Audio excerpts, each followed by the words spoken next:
There is one sentence buried in your bank's fine print that lets them reach into your savings and take what is sitting there to cover a debt you owe them. No court order. No phone call. No warning. You agreed to it. You never read it. And almost everyone who has heard of it is afraid of the wrong debt. That one sentence is the reason the number in your account does not mean what you think it means. For most people, that number is $20,000. And if you have ever saved close to it, you already know the strange part. You hit it, and you feel almost nothing. The account says 20,000, and your body still feels like it did at 2,000. Still tight. Still one bad month from the edge. You are not imagining that. And it is not a sign that you failed. It is information. The truth about $20,000 is not that it makes you rich. And it is not that it makes your bank afraid of you. The truth is quieter. And far more useful. By the end of this, you will know exactly which of your own accounts is exposed. And how to close the gap in a single afternoon. And before any of that, I am going to hand you the bill. The one you have already been paying for years and were never actually shown. So let me show you the machine. Not to scare you. The opposite. Because a machine you can see is a machine that can no longer quietly bill you. Let us start with the lie everyone repeats. Search this topic and you will find 100 videos telling you that banks fear people who save $20,000. That is the wrong word. Banks do not fear you. If some part of you always doubted that line, your instinct was correct. A bank is not an emotional thing standing across from you. It is a pricing engine. And below a certain cushion, the engine has you priced not as a customer, it fears. But as a customer it farms. Not out of malice. Out of math. I am going to show you the math. Then the document. Then the one move that takes you off the menu. And the villain here is not a person. No banker is sitting in an office thinking about you by name. Which is exactly what makes it both dangerous and beatable. You cannot argue with a system. Or appeal to it. But you can step outside the part of it that touches you. And that is a very different thing than fighting it. Here is how the engine actually works. Because almost no one explains this part. Picture two people at the same bank. One keeps a few $100s in checking and lives paycheck to paycheck. The other keeps $50,000 spread across savings and investments. To you. The second person is obviously the better customer. To the bank. It is not that simple. The bank does not score you by how much you have. It scores you by how you make it money. The person with $50,000 makes the bank money slowly and politely. The bank takes their money, lends it back out to someone else, and pockets the difference. Bankers have a name for that difference. But here is what it means for you right now. Across the whole industry. The bank earns a little over $3 a year on every $100 you leave sitting with them. It is real money. But it is slow, quiet money. And it only works as long as you stay calm and stay put. The person living near zero makes the bank money a different way. Faster, sharper, through fees and through the cost of being close to empty. And that is the part I want you to sit with. Because it is the engine of this entire video.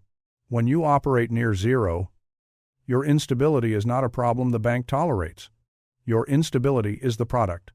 I call it the instability premium. It is the extra you pay. Every year. Simply for living without a cushion. Let me itemize it. Because vague outrage is useless. Numbers are not. The first line on the bill is the overdraft. You probably think of an overdraft fee as a small accident. $30-ish. Once in a while. Your own fault. Look at it from the other side of the desk. Last year, banks and credit unions pulled in around $12 billion from overdraft fees alone. But here is the line that should stop you. That money does not come from everyone. A little. It comes from a few people. A lot. Picture a room of 100 customers. According to the regulator's own numbers, 9 of them quietly pay almost the entire overdraft bill for the whole room. And each of those 9 hands over around $380 a year. One $27 sting at a time. Usually the people with the very least to spare. And the fee is not always just bad luck. For years, banks engineered the timing to multiply it. If several charges hit on the same day, some banks would process the largest one first, draining your balance faster, so that the smaller purchases behind it each bounced, and each drew its own separate fee.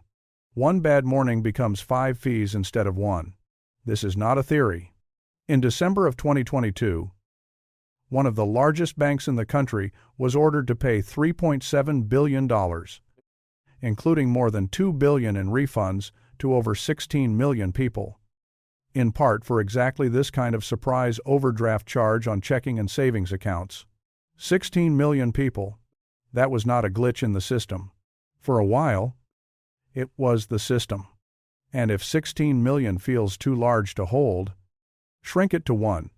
One ordinary Tuesday of coffee, a tank of gas, a card you forgot was running thin, and a $27 charge that costs more than all 3 combined. Landing in the exact week you had the least room for it? That is not the machine breaking.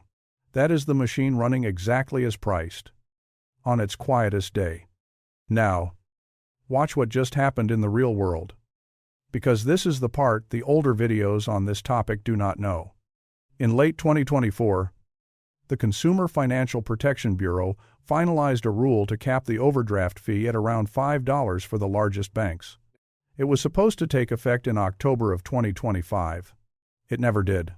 Congress used a tool called the Congressional Review Act to repeal it, and it was signed into law in May of 2025. Not only is the cap dead, the agency is now barred from writing a similar rule without new legislation. And what happened next tells you everything. With the cap gone, several banks did not hold their fees steady. They raised them. Through early 2026, a string of banks reported overdraft revenue climbing again. One bank that had cut its fee to $15 reversed course and pushed it back up to $20. The pressure to bill you near zero did not go away. The moment the leash came off, it pulled. That is the first charge on the bill. The second charge is quieter, and you pay it even on the days you do everything right. A bank waives the basic monthly maintenance fee only if you keep a high enough balance, which, by definition, the person living near zero never can. So you are charged the fee precisely because you are short. And every time you swipe your card, the store passes a few cents to your bank. You pay them. Quietly. Just for spending your own money. None of it is dramatic. All of it is constant. Keep one thing in the back of your mind as we go: these fees are only the surface. Underneath them is a deeper layer, written into the contract itself. And we are going to get there. But first, the third charge, the one with the oldest paper trail. There is a phrase people say, almost as a joke. It is expensive to be poor. It is not a joke. People studying this gave it a name more than 60 years ago. And the pattern has not changed since. The less cushion you have, the more every single dollar costs you. Watch how it works. You carry a balance on a credit card at around 21%. Not because you are reckless, but because with no savings, the card becomes the thing that absorbs every shock. You cash a check at a storefront and lose a nickel or a dime on every dollar, because you cannot afford to wait for it to clear. You take a payday loan that, stretched across a year, cost you 400%. Because this week, the alternative is worse. None of these prices are ever offered to the person with the cushion. They are reserved for you. Add it all up, and a person without a steady bank account can lose up to 1/10 of everything they earn, just on the basic act of touching their own money. 1/10. Not on rent, not on food, on fees for reaching cash that is already theirs. That is the price of having no cushion. And it bites hardest in the exact years you can least take it. So let me add up all 3 charges. This is the bill I promised you at the start. And this is the number where most people look away, because it feels like just more bad news about money they already do not have. Do not look away. I am going to put every assumption on the screen, the kind you can check yourself. Because a number you cannot check is only a feeling wearing a suit. Watch what it actually comes to. Take one ordinary person living close to the edge. Add up the overdrafts, the little fee they can never quite dodge, the interest on the balance they carry, only because they have no cushion to fall back on. Put careful, conservative numbers on each line, the kind you can check yourself. and it comes to somewhere between $1,500 and $2,000? Not once. Every single year. Hold that number against time. Over a single decade. The instability premium for that household lands somewhere between $15,000 and $19,000. I am not going to insult you by claiming it is exactly $20,000. It is not a magic equation, but look at the shape of it. The cost of living below the cushion, over 10 years, is on the order of the very $20,000 you are killing yourself to save. Read that again. You did not start saving your first $20,000 this year. You have been paying it, quietly, in small installments, to the same kind of institution that holds your account. You already bought your way out of this once. They just kept the change. And notice what that reframe does to the problem. It moves the question from, how do I save $20,000, which feels impossible, to a different question entirely. How much am I leaking? Every month. Into the instability premium. And what would it take to plug it? Because the money to build your cushion is not all somewhere out in the future, waiting on a raise that may never come. A large part of it is already leaving your account right now. In small, recurring, almost invisible charges you have stopped noticing. The first step is not earning more. It is stopping the bleed. One quick aside, then straight back to it. If this is already changing how you look at your own accounts, the most useful thing you can do is subscribe. Not as a favor to me. It is simply the input that tells the algorithm to put this in front of the next person being quietly billed. That is the mechanic. Not a plea. Which finally explains the feeling. Why does hitting 20,000 feel like nothing? Because 20,000 was never a feeling. It is not who you are. It does not change your identity. So of course it does not change how you feel. What it changes is your optionality. Below the cushion, you are exposed to every trigger on that bill. The overdraft, because you live near zero. The premium credit, because you cannot absorb a shock. The inability to walk away from a bad job or a bad deal, because you cannot afford the gap. The number does not make you wealthy. It removes the triggers. That is why it feels identical and changes everything at once. And the moment you cross it, something else happens. The same bank that priced you as a fee product starts, very gently, to court you. The tone shifts. You get the call about moving your money into a higher yield account. You get offered a relationship banker. You did not become someone they fear. You became someone they want to keep. Because now you make them the slow, polite money instead of the fast money. They do not fear your 20,000. They reprice you for it. This is the flip almost no one names. Below the cushion, you are priced as a source of fees. Above it, you are priced as a source of deposits and future products. The mortgage, the brokerage account, the line of credit they now want to sell you. Same person, same bank, completely different math. Decided by one number crossing one line. Nothing about you changed except your leverage. But here is the part that survives even after you have the money. The part almost every video on this gets dangerously wrong. Open the actual account agreement you signed. Not the summary. The real one. Nobody reads it. And that is by design. It runs dozens of pages. It is written to be skimmed past.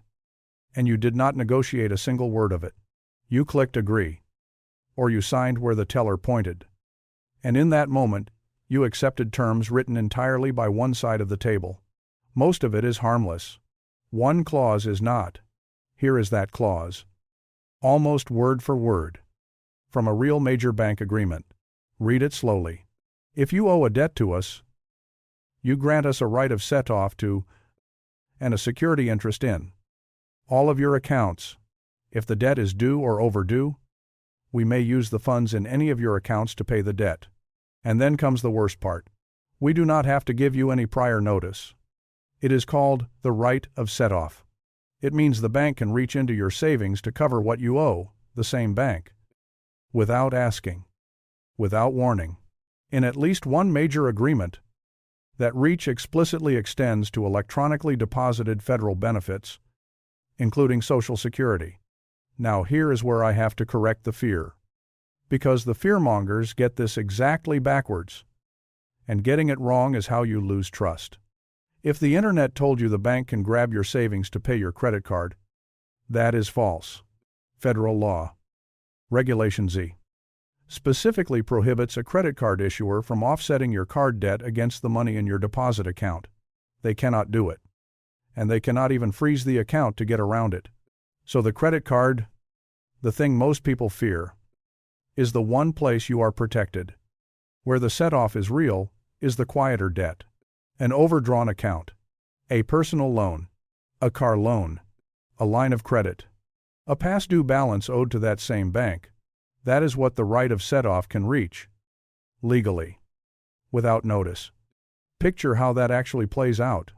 You lose your job, money gets tight, and you fall a month behind on the car loan. The one you took out at the same bank that holds your savings. Because it was convenient to keep everything in one place. You are still telling yourself you are fine. Because you have an emergency fund sitting right there. But to the bank? Those are not two separate things. They are one relationship. Governed by one contract. The day that loan goes far enough past due, the money you set aside for the emergency can be moved to cover it. Without a phone call. The safety net and the thing you needed saving from were stored in the same drawer. That is the entire risk. And it costs you nothing to avoid. Which gives you the rule? And the rule is, the whole point of this video. Never keep your emergency savings at the same bank where you owe money. Because the day you actually need that cushion is the same day you might be behind on the loan, sitting one screen away from it. And on that day, the contract you signed lets them settle the second with the first. And do not tell yourself a big income makes you immune.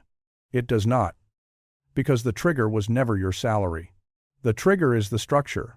Someone earning $200,000 a year with a car loan and a checking account at the same bank is in the exact same position as someone with $2,000. Optionality is about your margin and where you keep it. It is not about what you earn.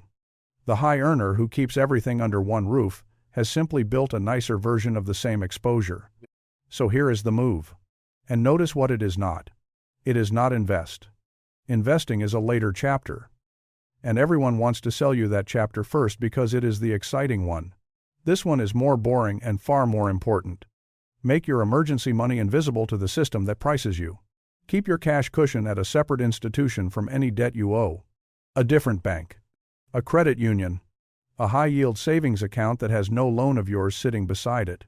Separate the place that holds your safety from the place that holds your debt. So no single contract can settle one with the other. Then turn off the overdraft service. Read the name carefully. They call it overdraft protection. For the heavy user, it is closer to overdraft permission. It is the setting that lets the fee happen. Switch it off, and a declined transaction costs you nothing instead of $27. And keep a buffer between you and zero on purpose. Because zero is not just an empty number. Zero is the trigger that turns on every line of the instability premium. The buffer is not about feeling rich. It is about turning the triggers off. Do those three things? And the $20,000 finally does, the only thing it was ever going to do. It does not make the bank fear you. It makes you the one customer the machine cannot quietly bill. Every piece of this. The fees, the premium credit, the set-off. The slow drain you have been paying for years. Ran on a single default. You never chose that you would keep your money exactly where they could reach it. That default is not law. It is a setting. And a setting can be changed in an afternoon. The first cushion is not the moment you get rich. It is the moment you stop being the product. You were never going to out-earn this engine. Almost no one does. But you do not have to. You only have to see it clearly. And then refuse to leave your money standing inside it. A machine you can see is a machine that can no longer charge you in the dark. You have been reading the bill for years. Now you can read the contract too. One last thing before you go. And it matters more than it looks. Right now, is your emergency savings sitting in the same bank where you owe a loan or a line of credit? Yes. Or no. You do not have to fix it tonight. But put your one-word answer in the comments. Because the count itself tells a story how many of us were quietly set up the same way and never told. And if you had never even heard of the right of Setoff until today, say that too. This clause does its quietest work in the dark. So let us keep the lights on for each other.